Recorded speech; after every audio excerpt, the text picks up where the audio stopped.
Well,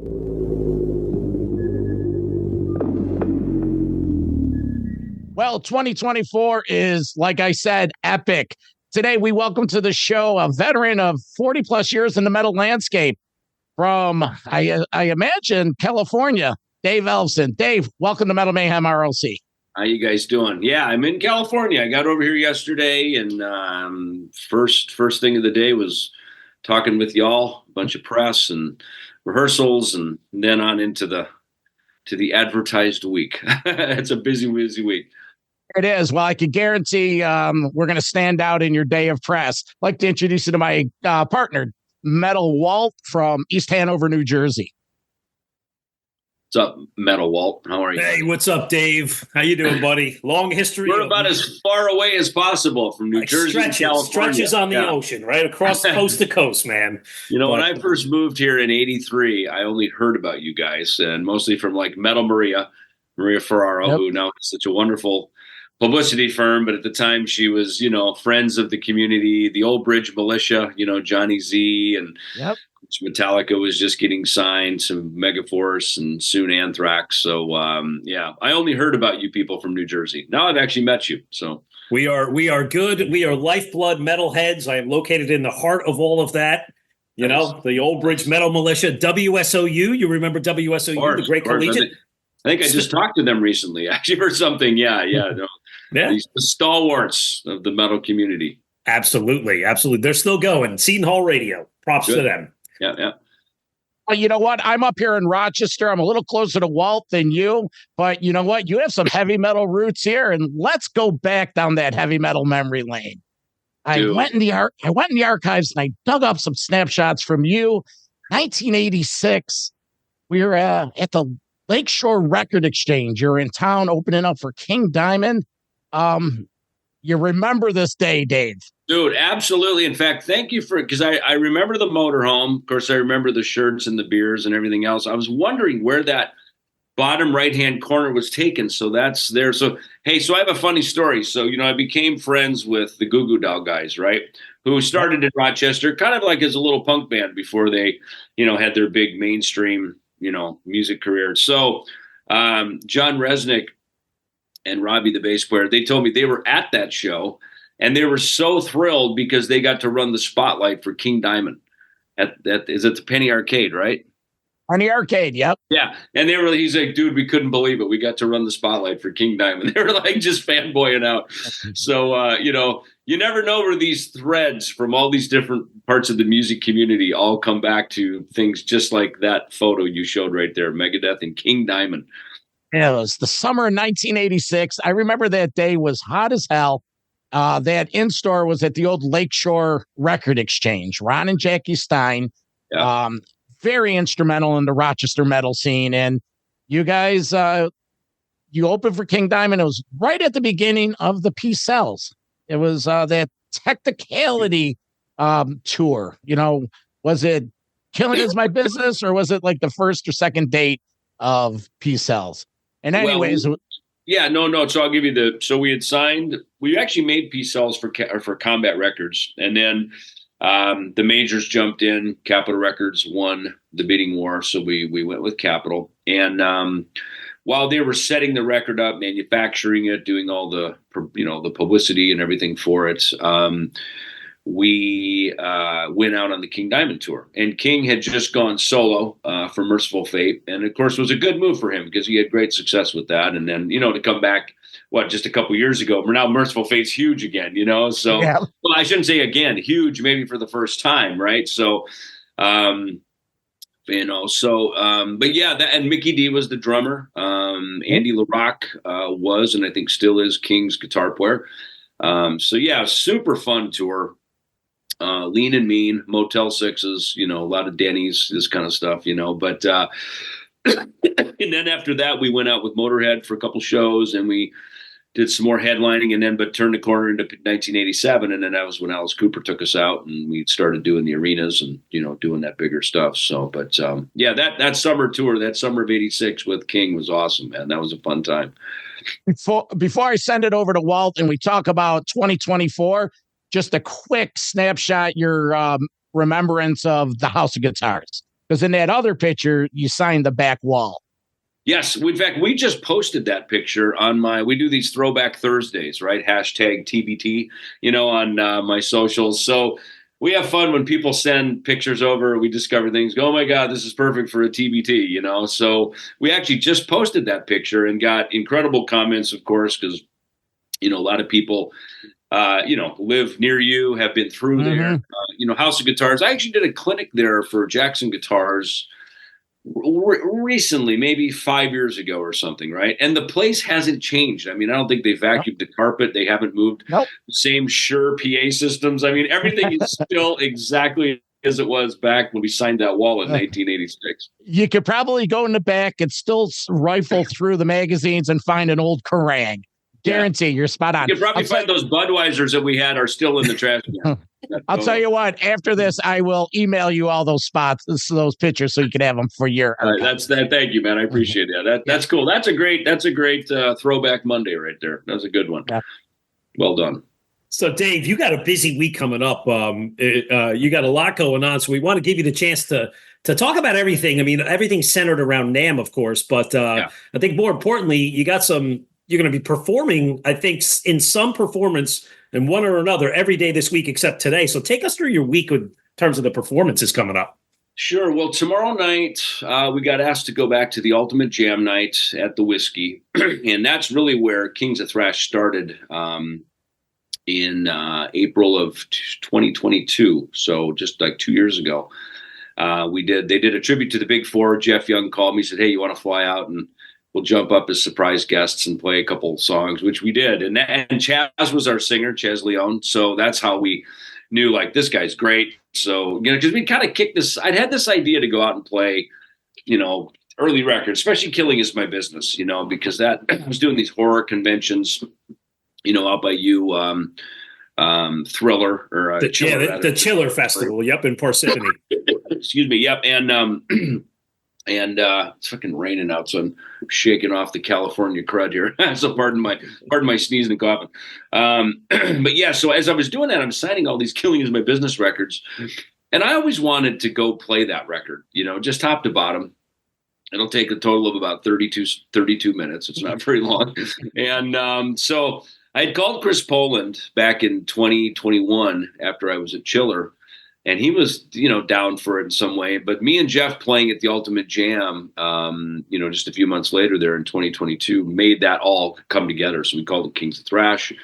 So we're going back to, the origin story, Tuesday night, Ultimate Jam at the Whiskey. And, of course, the Whiskey's kind of become our de facto home. We did the Best of the West live at the Whiskey A Go-Go double album DVD there. So, and which is funny because when I first met Dave when we were starting Megadeth, he goes, we're never playing any of the clubs in LA. And I was like, oh man, all my rock star dreams, playing the Whiskey and all these like famous places shattered, so, which was right. We did the right thing, debuting Megadeth up in the Bay Area. But, so it's funny that all these years, 40 years later, I'm finally getting to play the Whiskey, so, but yeah, so that's the start of it. Then the Metal Hall of Fame Gala is Wednesday night down at the Delta Hotel in Anaheim.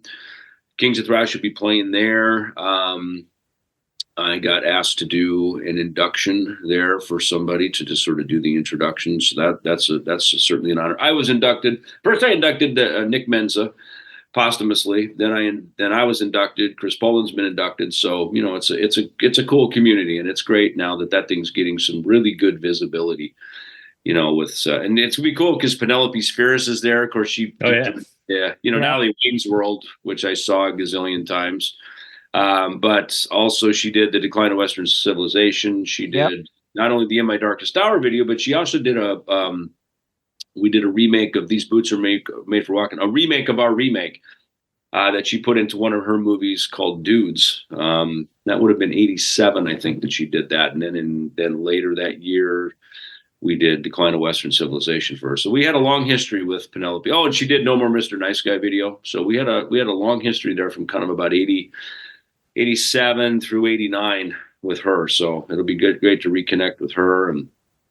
And so that's that. Then Thursday night, Metal Allegiance, Deth is actually here as well. We're going to play a quick little direct support set to, first U.S. show for Deth.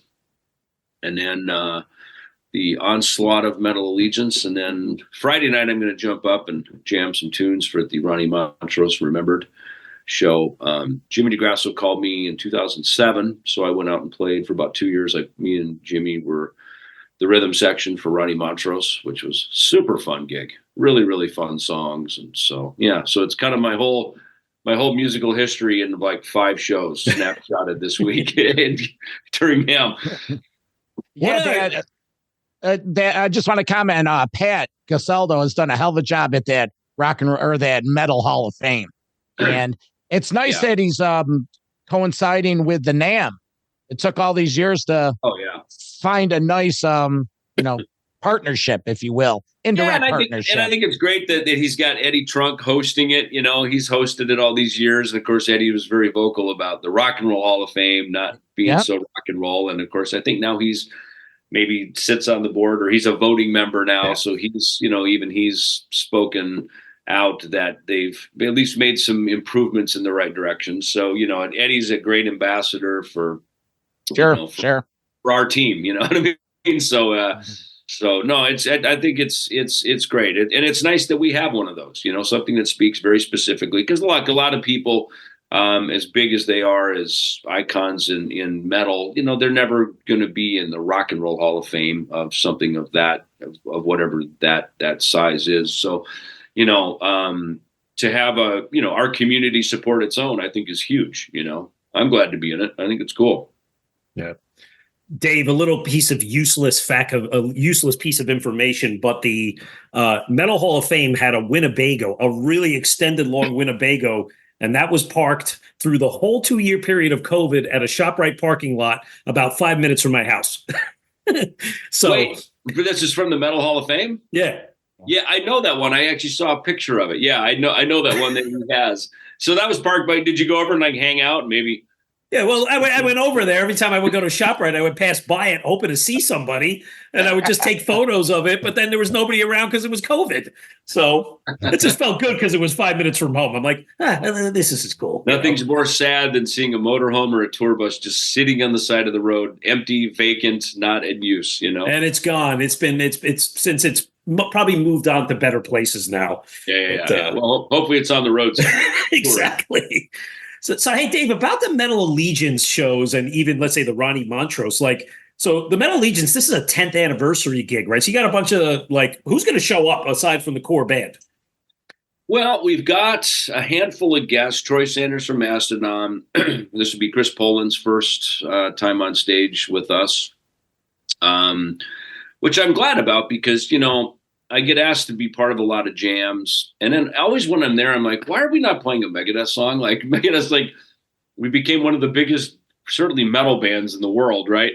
And we play Kiss and Aerosmith or whatever. And I'm like, why the fuck are we not playing a fucking Megadeth song? You know what I mean? So I'm going to start writing it into my contract, my writer, and none of these have contracts. These are all just buddy gigs. You know what I mean? But I'm just, it's like, hey, we play. So it'll be fun for me and Chris. Obviously we'll jam a vintage song of ours together. So that's going to be fun. That'll be cool. And, but yeah, me and Mark Mengi, we kind of split the bass duties 50-50. Of course, Portnoy's up there the whole night. Same with Skolnick. These guys are freaking warriors. These guys, man, they just pummel through it. And Mengi, Portnoy loves it because this is his metal gig, as he's called it. He's got kind of his prog gig, his jazz gig is, he's kind of got these buckets, and this one fills the metal bucket for him, so, but yeah, and then there's some other surprises. It's, obviously if I told you, it wouldn't be a surprise. So Come to the show and you will see. No, talking about Portnoy, I just happened to watch that video he did. Alex Van Halen was honored and inducted into Good Drummer Player Magazine Hall of Fame. And there was Mike and Ray Luzier and someone else I forget, and they were doing Alex Van Halen songs, and just the enthusiasm was bleeding out of Mike. He's great guy, and I enjoyed that. So it must be a thrill playing with him. Mike is just a fan. You know what I mean? I realize that's why he gets all these gigs, because he's just a fan. You know, Twisted Sister. It's like, who lives around here that knows some Twisted Sister? How about Portnoy? Sure, he knows all of them. You know what I mean? So that's how he gets these gigs. Is he's just obviously he's a great drummer, but he's got it in his heart. You know, he's a musician at heart. He's a music fan at heart. And I saw it at the Eddie Trunk 40th anniversary thing. You know, he was after Michael Anthony jammed with Sammy Hagar. Sammy left the stage. Portnoy got up behind the drums, and then they ripped through some like DOA. He talked about love, some vintage feeling that Michael Anthony sang on his own. And yeah, and you just watching Mike play, you're like, this is him jamming along to his record collection, you know. So it's fun. It's fun with Mike. He knows like every song ever written in any genre. So, Dave, I'm going to take you back in time a little bit, too. I don't have the long history like the Rochester days, but here's one you might have remembered. It was about 12 years ago. The band Hail. You guys didn't do a lot of touring around the city, but I think this was like one of the only shows you guys did in the States, and I was at it. And I pulled the old ticket stub out. And it's funny, looking at the set list, you didn't do Megadeth songs. Once again. My point, right? It's like, what the hell, right? It wasn't in the contract. Of course, we didn't play any Dream Theater either, but, you know, that is, you know, maybe slightly out of genre. But, yeah, it's it is funny that we play something by everybody else. You know, it's kind of, they all take off kind of the Ringo Starr All-Star Tour, right? I guess he's probably the one who kind of started this, which, as I understand, David Fishoff, who owns and runs Rock and Roll Fantasy Camp, I think he was the one who started Ringo's All-Star Tour. And the idea is, you know, after you play some Beatles songs, if you get Mark Farner up there, you play some Grand Funk. If you get, you know, Randy Bachman, you play some BTO. You know, everybody kind of goes around the horn and plays some of their own songs. So hence my point why I need to enforce my contract of playing a Megadeth song in every jam I do. But, yeah, you know, sometimes like, well, obviously we play P-Cells or throw something in, you know. And because, you know, these kind of gigs are all just to sort of honor our record collection, right? Show that we're fans of things or we've been a part of them. And it's funny, that Hail gig, Portnoy sat in on that. You know, Jimmy Negrasso started it when we launched that. We went down to Chile, sight unseen, right after NAMM. We flew down to Santiago, got into a bar down there, and me and Andreas, Ripper, and Negrasso, we put together basically kind of a similar set list that we did 5 cities across Chile. And, you know, you don't think Chile's a long country. You go to the south and it looks like Seattle. You go to the north and it looks like, you know, Phoenix, because it's basically a mere opposite of the northern hemisphere, right? So if Seattle's to the north, if you're in South America, Seattle would be to the south, right? So when I got to, you know, going to these different cities, I kind of correlated it to the west coast of the United States, you know, but it was super fun. And then from there, we did a whole tour. And then we had Roy from Stone Sour, I call it, I guess Roy from Ministry now. He was on drums. We did a whole Scandinavian tour in a van, just driving around Norway and Sweden and, you know, Denmark. It was super fun. We had Hank Sherman from Merciful Fate jump up and join us in Copenhagen at the Rock. And then we did some fly dates. We went to Istanbul, Turkey. We went to Athens, Greece. See, Athens and Thessaloniki are kind of 2 cities down there. Like, these are like biblical cities, you know. Oh, and then we did Lebanon. We actually played, Beirut. Yeah, we played in Beirut, which was super freaking awesome, you know. So we actually filmed, and that actually, we filmed that. We actually have a 6-camera, you know, DVD quality, you know, video of that in the can that we should, you know, put out one day, live from Beirut. So, wow, man, you it's busy. It's exhausting listening to this, but yeah, no, it's fun, man. I love it. I you know, that's why the phone rings, I go. You know what I mean? I love it. It's like, you know, to me, I remember there's one time we were on a pretty grueling tour. It might have been Cryptic Writings or something. I remember flying into Phoenix or something. I'm going, why are we flying around the world, moving all these big black speaker cabinets around to play for people in every city? It's like, how can we just make them come to us, you know? And it's funny because the theater where we filmed Rude Awakening in Phoenix, it was called the Webb Theater.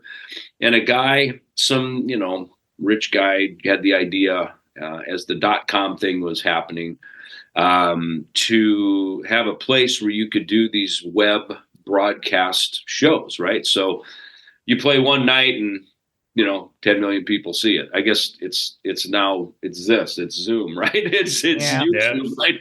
So, we were the last concert to ever play there. Now I think it's a ASU campus, it's a college campus, but so the idea, it was probably a great idea, just 10 years too early, so the theater went away. So people have been having this idea for a while, but the thing of it is it's about the experience, man. It's about the fun and the traveling and just being face to face with people. And I think COVID, if anything, taught us that. It's like, man, we miss people, and what's that whiskey commercial? They play the Neil Diamond song, Sweet Caroline, right? Oh yeah. The drunk at the Irish bar. Yep. Yeah. People at the thing, people are good for you is the tagline, and it's true, man. I think after COVID, it's like, we just all want to be in a room rocking out together, and that's kind of my job while I'm on the earth is, grab a bass, head out the door, go rock some nations. Hey, Dave, another couple of weird facts I'm going to throw at you. I claim to have attended over 1,000 metal shows through my life, and that's no exaggeration, but only on 2 occasions was I able to catch 2 shows in one night, and you were involved in both. And now I think about it. So after the Hale show in New York City, Paul Di'Anno was playing at a little dive bar in Clifton, New Jersey called Dingbats. You guys ended at 10:30, got in the parking lot, drove through the Lincoln Tunnel out there, and by probably 11:30, we were in Dingbats and saw Paul Di'Anno. The other time was on the Painkiller tour, Judas Priest Painkiller. You played the Meadowlands on a Friday night. You were the middle slot between Priest and Testament. Friday night, Meadowlands ends, 11 o'clock. We get in the car. We drive to Lemoore in Brooklyn, and the show started late, and we saw Rat on the Detonator tour. So you were part of my trivia of attending multiple shows a night twice, and David Ellefson was at both of them. It's funny because we went into the city. We were rehearsing that Hale show, the one you showed there. And we went in to go live on the air with Eddie Trunk and in the city. And as we were walking into the building, Paul Di'Anno was leaving. It was the only time I've ever met Paul. He was just wonderful. It was so great to meet him. Of course, we're such huge fans. We're nerding out. It's freezing freaking cold. It's like January or something, Yeah. So, that was, I remember that well. And, I remember one time we did, I can't believe you saw 1,000 shows, man. That's awesome. Like you played 1,000 shows. I've been in the crowd 1,000 times. Same thing. same aura, same experience, same love for the music. Appreciate that. Thank you. We did Megadeth in 99 on the Risk Tour. We did 3 shows in 24 hours. We played first the Arizona State Fair at 4 p.m.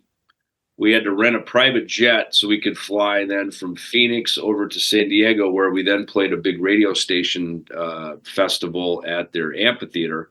And then the next morning we got up and flew up to Sacramento, where we played a show with, SSOJ, if I've got KSOJ or whatever it is, the radio station up there.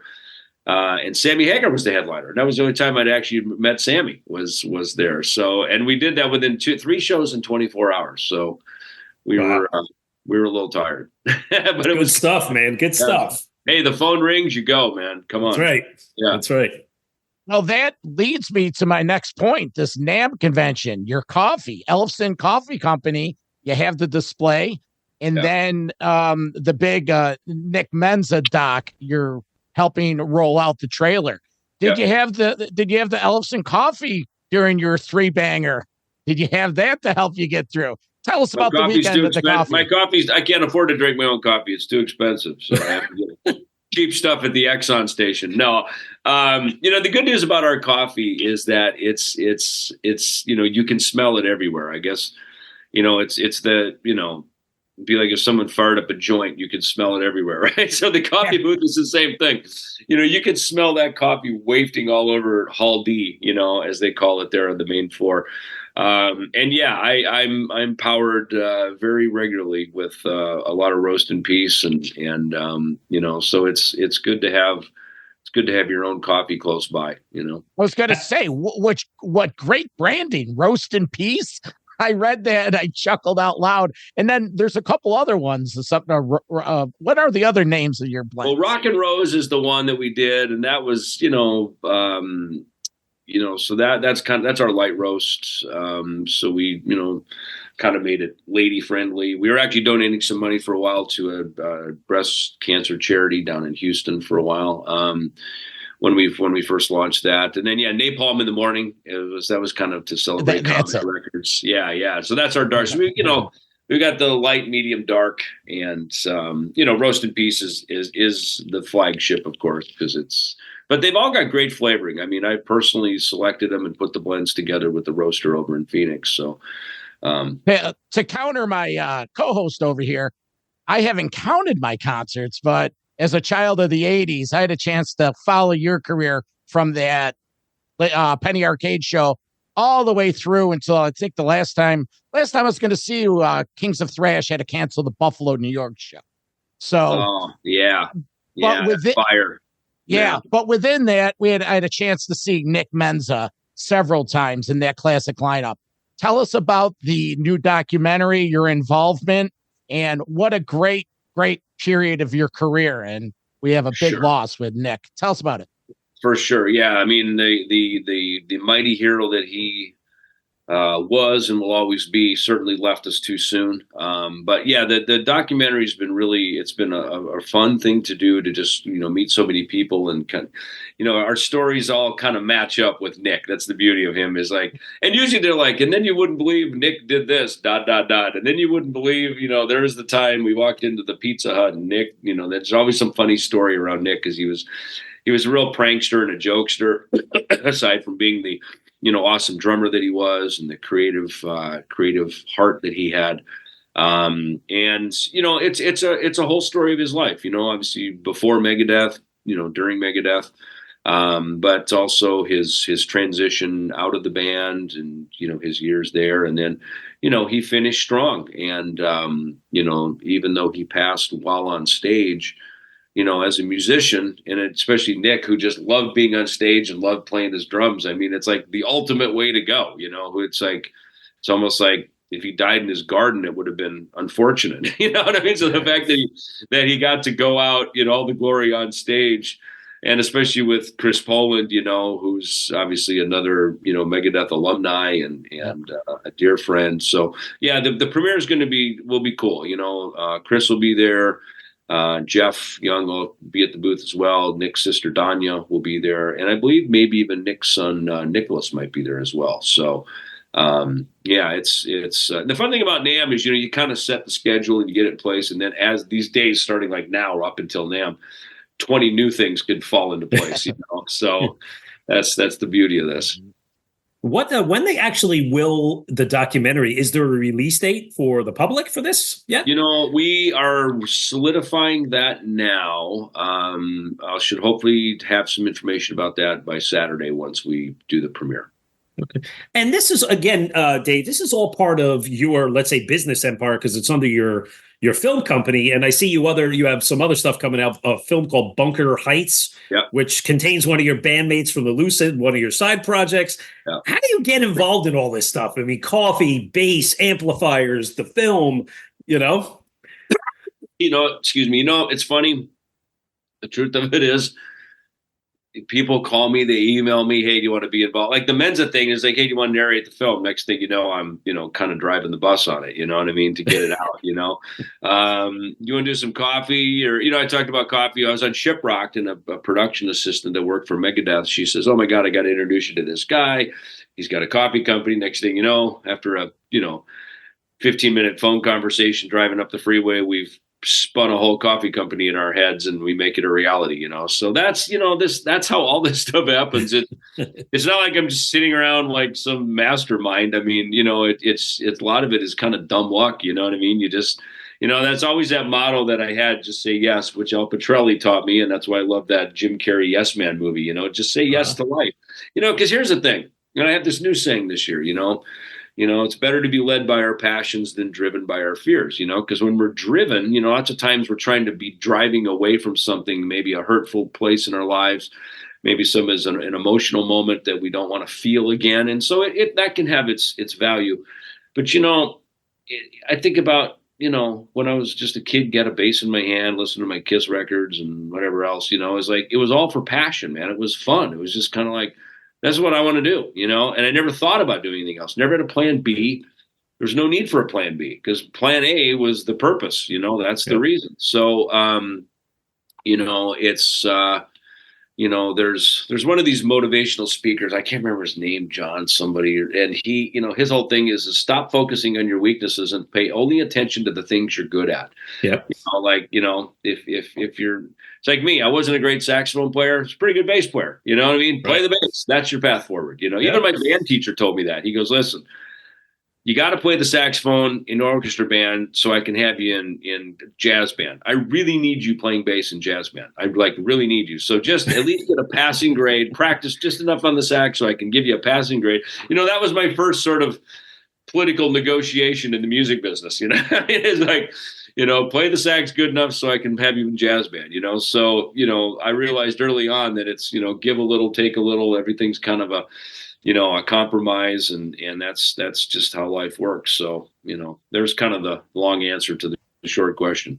You know, Dave, we and I work in the corporate world, and they tell me I need to stay up to speed with my technology skills. I'm a little behind. So what did we do? We started a podcast to make sure that I can hone my skills in technology, right? And we just get lucky by talking to rock stars along the way. Yeah, right. This is what you'd rather do. You need to do that once in a while to pay some bills, but you'd rather be over here talking about 1,000 awesome concerts you went to go see. Yeah, you're damn straight I do. It just doesn't pay the bills. You know, Dave, you mentioned the trumpet story. I have to ask, a big fan of your 2 audiobooks. I have them both in my Audible. I've listened to them several times. And the cool thing is you narrated them. And I have to say, my friend, you seem like an old friend. Besides seeing you all these years, just listening to those books, is there going to be a 3rd chapter, maybe Life After Deth, to coincide with In My Life With Deth and More Life With Deth? That's what I always said. I've got a trilogy: My Life With Deth, More Life With Deth, and then My Life After Deth. So that is the next book. I just got to live a little before I can write that one, you know? So, but you know, it's funny when Megadeth disbanded in 2002, I, you know, just kind of the whole world was wide open. What do I do next? So I just explored a lot of different things. There's a really great voiceover recording artist in Phoenix. So I went and took some lessons from him. I put together a reel and kind of found my sweet spot of, you know, where I'm good narrating things, and kind of documentaries are my sweet spot. So it's funny, like our fallen brother, Bob Nalbandian, asked me to narrate a film or 2 for him. I did one for my friend, Fran Strine. It was about PTSD with veterans. And Fran, of course, also did the Hired Gun movie. So, and then I started narrating my own books. I did Making Music Your Business. I did My Life With Deth, More Life With Deth. More Life With Deth was fun because I think most everybody who was in the book, like Dan Donegan from Disturbed, KK Downing, a bunch of people who actually gave quotes in the book, I hit them up if they would narrate their pieces. So when it came to, and then KK Downing says, you know, and then it goes to him, you know, in the audiobook. So that was super fun, man, producing that thing. To comment on that, I just listened to the new Geddy Lee book, and he did that. He did the narrating, but he had Alex Lifeson come in and do his commentary, which was cool. Yeah. But going over to the voiceover work, did you ever talk with John Bush about his career in voiceover work? Oh, God. I mean, you know, John started a family. We couldn't get him out of the house. He wouldn't leave. He'd be like, you know, I'm just making too much money. I'm comfortable at home doing, you know, voiceovers and Burger King commercials or whatever he was doing. He was the king. Yeah. And I'm like, why not? You know what I mean? And so, you know, that was good for him. You know, that allowed him to be home and raise his family and all that. And now, you know, in recent years, he's been coming out. And I love having him on stage with Metal Legions. I mean, he's just such a pro. He's a great guy. When he sings, man, the freaking room changes, man. It goes to the next level. So it's really, it's fun with him. So, you know, so, you know, look, the voice is an instrument too. So there's a lot we can do with it. So, hey, speaking of which, I got to get on another interview. I realize I've got another one sitting here that I should probably go pay attention to. Okay. Well, then let's wrap this up. Dave, thank you. It's, again, we'll have all this on the, on our website and on this, and we'll do everything to promote you. Walt, quick parting shot. Dave, it was a pleasure. Good catching up with you in 30 minutes. We covered 40 years. We'll see you again down the line, and best of luck with a great week. We'll be watching you from the sidelines. Sounds great, you guys. Thanks so much. Appreciate it. All right. See you again. Okay. See you, Dave. Bye. Bye. Metal for life. Thank you for listening to Metal Mayhem ROC. Check out our website at metalmayhemroc.com for information on podcasts, archives, links to all our live radio shows, and all sorts of info. Please like, follow, and share with everyone, even your non-metal friends. And always remember to keep it heavy.